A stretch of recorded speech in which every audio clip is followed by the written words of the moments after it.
Hello everyone. This is going to be another very exciting lesson in which we are going to do a complete exploratory data analysis of a Titanic dataset.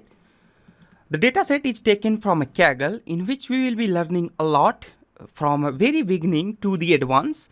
We will start with data analysis of data loading, and then we will do some heat map analysis with the univariate analysis, and after that we will start with column by column analysis like survived column analysis, passenger class, and then we will be seeing about the sex of the passengers and how the class, sex and survival is correlated to each other.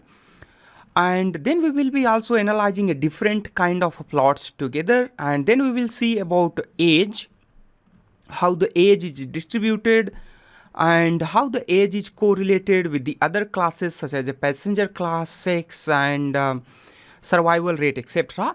And after that then we will also analyze a fare and how fare is correlated with other input classes, and how this fare is correlated with the age as well. We will be analyzing it all the different kind of plots together. Then we will be analyzing here sibling and spouse relation.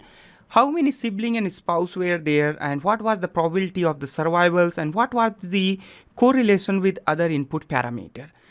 And then after that we will be analyzing parent and child together, that's the PARCH. And then we will be also analyzing there what are the correlation of those parts together with the survival rate, sex, passenger class, age and all those other things.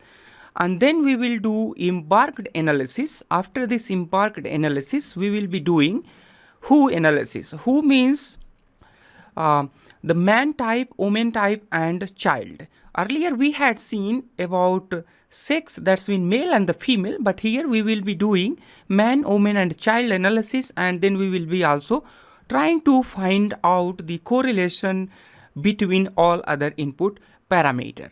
So get started. This is going to be definitely very exciting lesson. You will be learning almost everything about exploratory data analysis. I'll see you in next lesson.